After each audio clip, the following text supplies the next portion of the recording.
Introduction and historical roots. While preparing a new kind of materials, the scientists often face inquiry of adjusting new thermodynamic predicaments. The recently emerging subject of oxides exhibiting variable stoichiometry is included with associated phase equilibria in relation to its environment. It influenced the new field of thermodynamics of nonstoichiometric solids, whose field was also promoted by Czech studies and whose typical cases may be represented by either spinels, superconductors, magnetoresistance manganites or thermoelectric cobaltites, and all of which requiring a new approach to treating interactions between ceramic material and solid and atmospheric oxygen. It is worth of taking a notice of the core of the associated innovative thermodynamic approach, was provided by Czech physical chemist Pavel Holba, as a continuation of the recognized and previously encouraged Czech school of solid-state thermodynamics launched by Vladimír Sotava, 1924-2012, whose worldwide international impact deserves more attention. The personality staying behind the development of the so-called Czech thermodynamic school applied to the solid state. From left, Pavel Holba, 1940-2016, Vladimír Sotava, 1924-2012, and Jaroslav Sestak, 1938. It was well known that it was Josiah W. Gibbs, 1876-1878, who introduced an important concept of component, chemical potential, and phase along with the ingeniously declared the phase rule famous with dictum, citing, "The whole is simpler than its parts," which was genially extended in the course by Ivo Prox. However, this remarkable inventiveness can be traced back to some Czech-Russian reflections relating the concepts of phases, compounds, and solutions, as it was first historically introduced by the Czech chemist František A. Wald, 1861-1930. In particular, Wald's consideration led in the year 1912, the Russian R.S. Kurnikov, 1860-1941, to develop and publish a definition in which so far customary compounds were distinguished twofold as daltonides and berthollides, the latter factually being nonstoichiometric compounds. This novel idea was sustained via a more detailed examination of nonstoichiometric oxides by U.D. Traichikov, 1931-2012. It should be noted that Kurnikov's student and co-author of the article in which the name berthollide was first used was A.I. Glazunov, 1888-1951, who after World War I immigrated to former Czechoslovakia. Quaintly, he became the rector of the Czech-Slovak Mining Academy, which was founded in 1849 in the town of Pribram. The care for improving iron and steel products associated with various phase composition studies of metallic samples has found a significant support in phase diagram theory than that developed by H. E. Rosenbaum, 1854-1907. He was capable to apply the Gibbs phase rule in the direction of alloys, 1900, writing moreover a fundamental course on phase equilibria.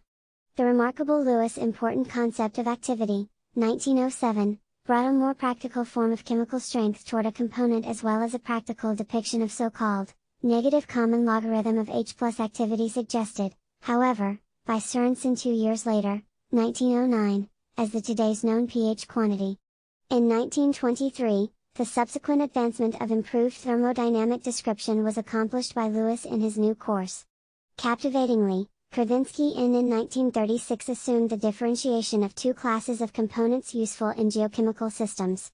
Thus, they were inert components whose amounts, for example, weight or number of moles, remain independent of the amount of any other component and processes within the system, and entirely mobile components whose chemical potentials, and or other intensive parameters, remain independent of equilibrium. All these concepts formed the basis for a series of studies on real material systems in a number of fields of chemistry, geochemistry, metallurgy, hydrochemistry, and material sciences. Further efforts to overcome the traditional limits on fully enclosed systems were made by Ellingham in 1944. He formed relationships between decomposition temperatures of various metal oxides in the renowned graph delta GVS. In 1948, there were Richardson and Jeffs, which improved the traditional Ellingham diagrams by adding a so-called monographic scale that allowed reading the decomposition temperature of metal oxide under different types of atmospheres consisting of different gas mixtures such as O2 plus inert gas, CO plus CO2 and or H2 plus H2O. It looks like that the so-called Richardson diagrams come into sight 3 years after the foremost publication by Darkin and Gurry, dealing with the nonstoichiometry equilibrium of Weisheit describing equilibria for the condensed phases under the controlled gaseous atmosphere. Captivatingly, the experimental process by using a new gas mixing technique was pioneering for new incoming techniques. A remarkable result in this stimulus was an important course by Muin and Osborne, which presented phase diagrams obtained under partially open system conditions, for example, either in the air atmosphere or in contact with liquid iron. A distinctive application that actually surpasses the standard concepts of closed system display was established by Porbix in 1946. He proposed new diagrams consisting of a graph of redox potential, E, versus acid-base potential, pH, to appropriately show the equilibrium of the diluted aqueous solution at room temperatures. The coupled application has become widely known in hydrochemistry, most likely due to Garrels and Christ. In addition to the above-mentioned English written courses, Kravensky has also helped to cultivate a physicochemical basis for the analysis of mineral paragenesis, which was revealed in 1957 by a Russian course also translated into English in 1959. Worth noting again is the special Kravensky's differentiation of two classes of components in geochemical systems developed as early as in 1936. It were sorted as inert components, whose amounts, such as masses or numbers of moles, are independent of the amounts of any other component as well as of any processes inside the system, and perfectly mobile components, whose chemical potentials, or other intensive parameters, are independent factors of equilibrium. Afterward, he was making available the concept of thermodynamic potentials for systems containing entirely mobile components. However, requests for his new potential were first rejected by geologist Nikolaev, but Verhoeven and Thomson, as well as by Palatnik and Landau, supported Kravensky's ideas. Later in 1956, Kravensky published the derivation of thermodynamic potentials for systems with mobile components in the more internationally respected Russian journal. It seems clear that over the past 50 years, no stimulating information on Kravensky's systems has been made to motivate mobile components infiltrating the geologist world into the chemistry realms. Bulak, Trechikov, and the Czech text courses are weighed on Russian courses, where the previous contained a special lecture on phase diagrams for open systems.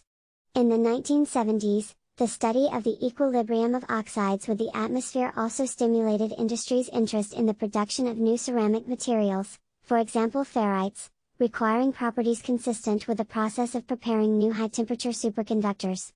Accordingly, the new thermodynamic school was developed in cooperation between the Czech Academy of Sciences and the Institute of Chemical Technology in Prague, which at that time was prevented by political repression but revealed in the 1990s. Studies of oxide high-temperature superconductors then sustained, followed by other attractive ceramics, most recently the cobaltite sphere, which is characterized by its thermoelectric properties. Despite so much work that has been focused on these innovative systems that are interested in variable solid-solid gas interaction, preferably superconductor stoichiometry, there is neither sufficient experimental technique nor suitable thermodynamic distinction toward to the theory of partially open systems have become accessible, so some real cases are worth example. First, we will show some unique experimental thermoanalytical studies as a special future-oriented experimental solution.